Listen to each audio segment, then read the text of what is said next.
Manen gavana ma Kiambu Ferdinand Waititu ong'adne buch twech higni 12 e jela bang' yude gi ketho mar mibadhi. Chenro motelo ne yiero jakom mar AUC dhi nyime Addis Ababa ka rumo mar jotend tudruok pinje ma oko Afrika odonjo odiechieng' mar 2.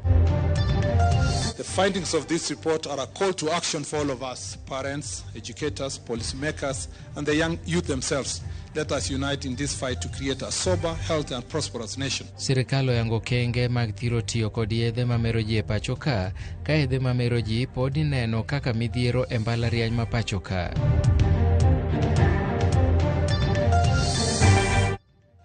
Arwakini machiegni e weche manyien ma kagi kacha. Nyinga Milton Ochieng' do ng'ado ne manen gavana ma Kiambu Ferdinand Waititu twech mar higni 12 e jela kogolo ng'eto e buch mibadhi maromo $500,000 manodonjne godo Waititu. Jal buche Thomas Nzioka nokoni Waititu inyalo mana we thuolo kochulo fwai maromo $53.3. Waititu nodonjne kanyakla gi jaode kaachiel gi ji mamoko 6 manitudo kod mibadhi e weche mag orak e kinde mane en gavana ma Kiambu. Dogolo chik mondo chak twech mare e kar twech ma Industrial Area. Waluwo ni wach makamano kendo wabro kelo ni lipot adimba koromo saa 1 mar odhiambo. Ka wadhi nyime en ni teno osiptal ma ji giwegi maro ma Naivasha ni koda buok bag familia moro jwang'o nyathigi ma korko nyuol e osiptalno bang' fwenyo ni ne en kod ng'ol. Familia no wacho ni nyathino en nyathi mokuong kaka min mare notamore dhodhe. Nyathino nonyuol kaonge ume, lwete kod tiendene kaka mana wiye ne okolosore yo makare, gino manochuno familia no ringo kendo jwang'e osiptalno. Tendo osiptalno yudo jabero mawuok e osiptal maduong' ma Kenyatta ma bende biro timo ne nyathino bero mar reso ngimane kaluwore ni sani oyueyo mana gi dhoge. Bang'e gikwayo kuonde rito nyithindo ma onge miechgi manyalo kawo nyathino mondo mi okawe orite. Baba alizaliwa na maumbile ambayo si ambayo tumezoea. So maumbile ambayo ni tofauti kwa mtoto ni skull yake haikuwa well formed. So akona kichwa yake the skull imeanzia hapa kurudi nyuma.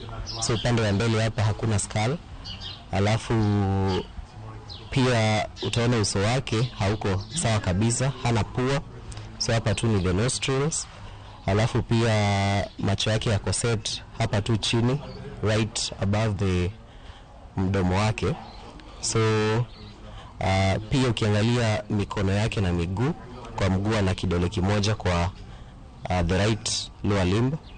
Alafu kwa mkono moja kuna vidole viwili ambavyo hana. Definitely ni kitu inafaa kushughulikiwa kwa haraka.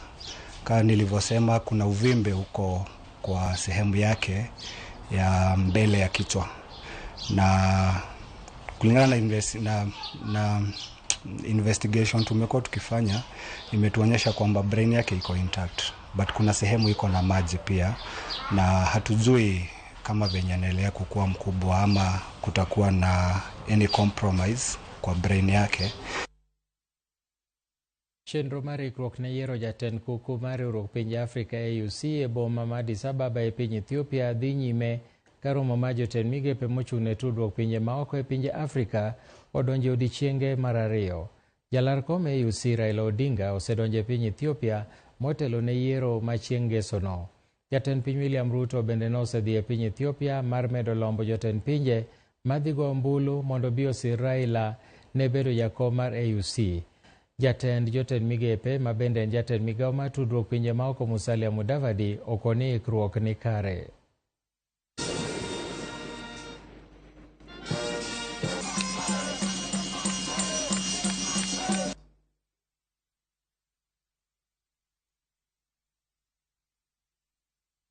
Most definitely you've spoken to Raila Odinga.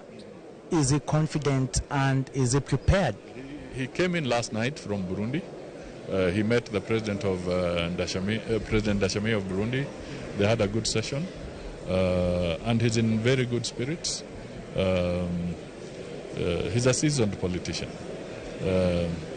He's not somebody who's entering a classroom. This is somebody who has had broad experience, and I believe he's prepared. And I can tell you, he remains a very, very good candidate for the African continent. Riwruoge mopogore ma ok mag sirikal koro dwaro mondo piny owacho oruw chenro mar neno ni chenro duto mag thieth morochi kod chike manogol kod piny Amerika odok e wang'e. Riwruogego olero ni chik ma kamano ochungo tich ji mahewa 35,000 kendo miyo ute mag thieth maromo 120 olor, gino makoro osechako rocho ngima oganda maende nogeno kuom chenro ma kamago. Ka giloso kod jofwambo, riwruogego eko wacho ni kata obedo ni chenro mag chiwo yedhe kod mwandu mamoko to pod dhi nyime, nitiere chenro mamoko mochuno mag siro jotuo ma sani koro chung'. Gi duol achiel gidwaro mondo mi sirikal ochiw ler malong'o ewi kaka gichano neno ni jotuo ahinya to mago mag kute mag ayaki, kahera kod malaria ngimagi ok orochi kaluwore gi okang' ma kamano. Renewed and new commitments to address the gaps left by this funding crisis, the Kenyan government has not responded effectively yet.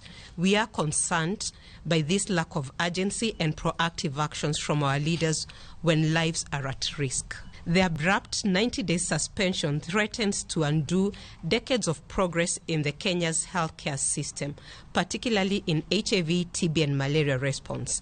Over 150 clinics have been forced to close, affecting more than 72,000. And again, I repeat, affecting 72,000 people. By the time the freeze order was coming, Kenya had achieved 98, 98, and 94. The fear today is that all this may be eroded. Those gains may be eroded. And whereas we appreciate the limited waiver, today we are here as Kenyans to call on the U.S. government to probably consider putting aside all that order. Duol makedo gi yedhe mamero ji e pacho ka NACADA oyango nonro mar lipot margi ewi kaka jopuonjre mag mbalariany tiyo gi yedhego. Koloso jakom mar board mar NACADA Stephen Mairori owacho ni nonro mar lipotno en ranyisi mar kaka tiyo gi yedhego mamero ji nyalo thiro lek mar piny Kenya ne rowere. Jatend migawo mar arita Kipchumba Murkomen manoyuore nyasino nowacho ni okenge mag piny owacho osekawo en mar kelo jokanyo mopogre kaachiel gi tend mbalariany nyaka koro mi giriw lwedo mar kedo gi tiyo gi yedhe mamero ji. We need to enhance the capability of the anti-narcotic drugs unit so that it can actually be able to assist and work closely with others, including NACADA and others, to ensure that we root out this issue. These findings presented here not only highlight the severity of the problem, but also provides additional recommendations to address it. The challenge of drug abuse is not just a threat to public health. It is an obstacle to Kenya's development aspirations. If we do not act decisively, we risk losing the entire generation to addiction, mental health challenges, and wasted potential. Alcohol was the most available substance among the students at 87.3%, followed by cigarettes 64.4% and shisha 41.2%. The findings of this report are a call to action for all of us, parents, educators, policymakers, and the young youth themselves. Let us unite in this fight to create a sober, healthy, and prosperous nation. The university management and the relevant stakeholders should roll out deliberate and sustained drug and substance abuse prevention interventions, including strong mentorship programs tailored to the needs of vulnerable population. There is also a need for collaboration and strengthening of the university chaplaincies to play an active role in the prevention of drug abuse. Governor Masia James Orengo okwayo jokanyo kod joket mwandu e sekta mar thieth mondo ket mwandu kaka yor jiwo chenro mag thieth e kuonde thieth e pachoka e kinde mathoth oganda ni koda pek mar yudo thieth e thurka. Oseyo nengo mamalo mar thieth masani medo kelo midhiero n'oganda ahinya to ne jogo ma yutogi ni piny ma ok nyal chulo nengo mar thieth kendo onge kod nyalo mar chulo bech kit okumba manyien mar SHA. Orengo ne wuoye ka chung od bura mageme kaunti ma Siaya e kinde ma laktache mawuok e piny Canada nolimo gwengego matimo thieth mar bero n'oganda e kaunti no kuom juma achiel.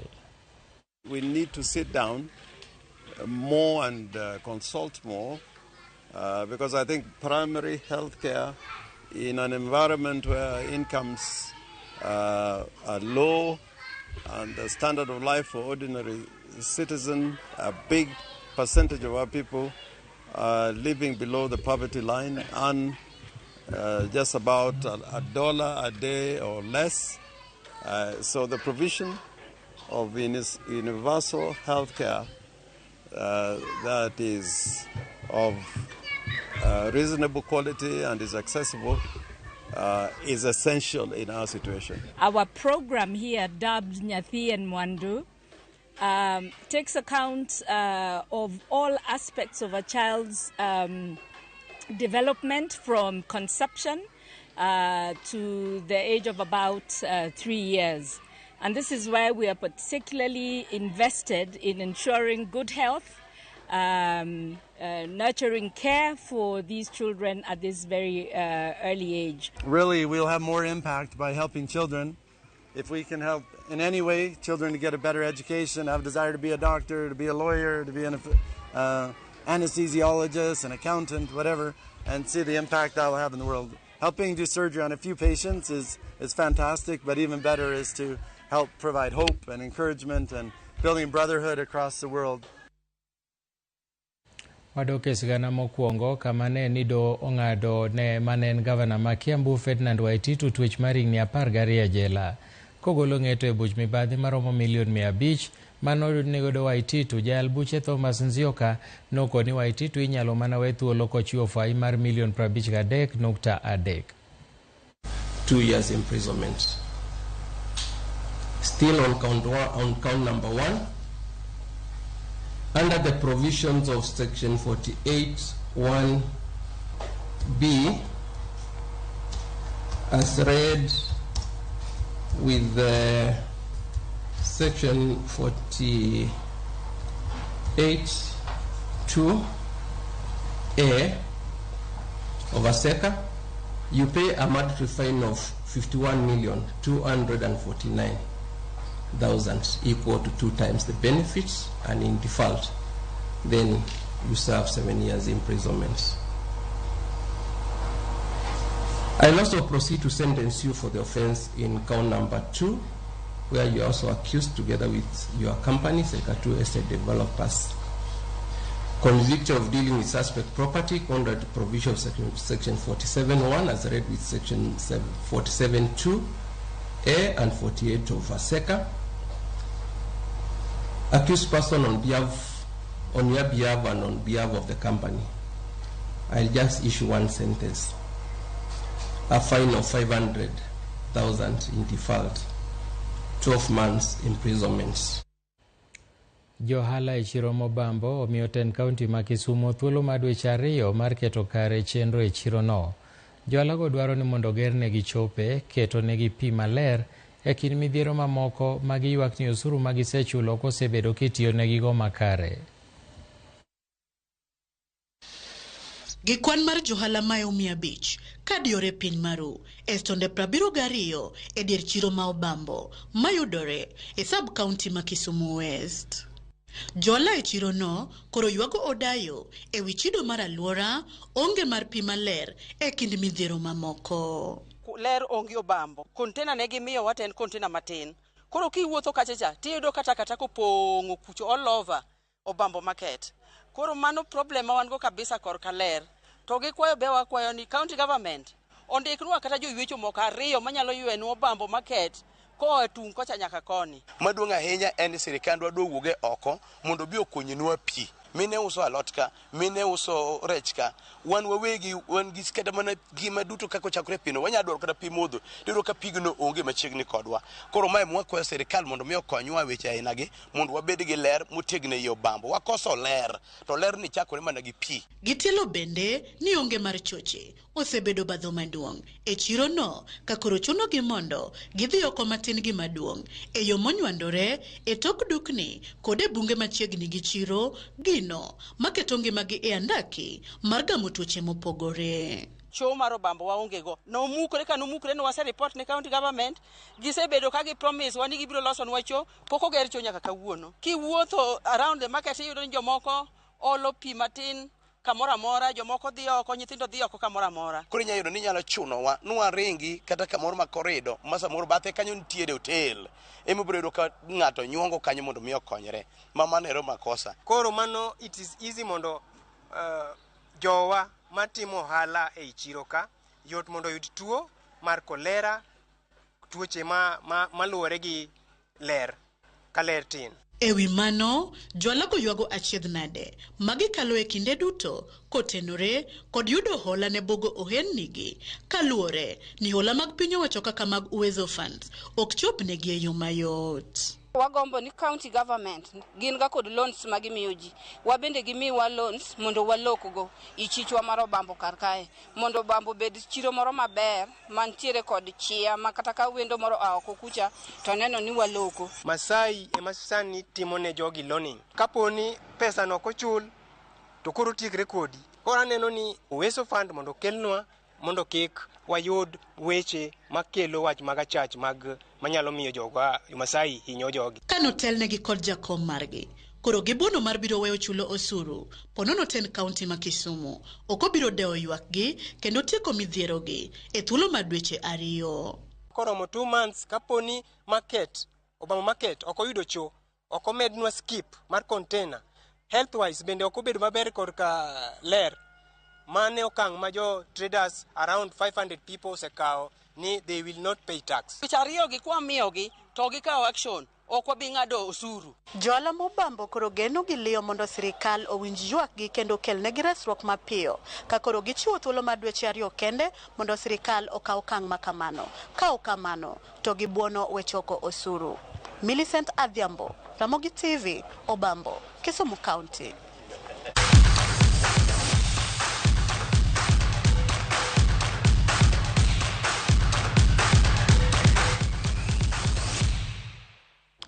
Kawadhi e tuke ni jatugo mar tuk darts matingo bendera mar Kenya e tuke mag darts Peter Washuri biro wuok e pacho ka kochopo United Kingdom e thuolo ma jumachiel mabiro mar yore tuke mokwongo mar darts Super Series. Peter biro bedo ja Kenya mokwongo e piem makamano.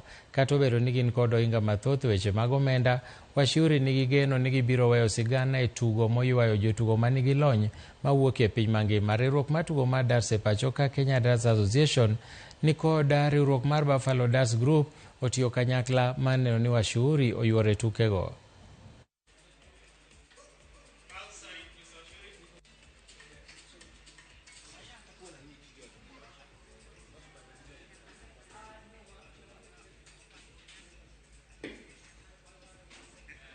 Macho yangu tu nafungua tu nikutane na mtu kama Little mwenye alishinda World Cup. Na very soon pia ataenda kuja kumzamba. Tena hiyo kuenda huko UK. Enyewe ni raha. Kuna raha. Sina naweza sema kitu kingine hapo.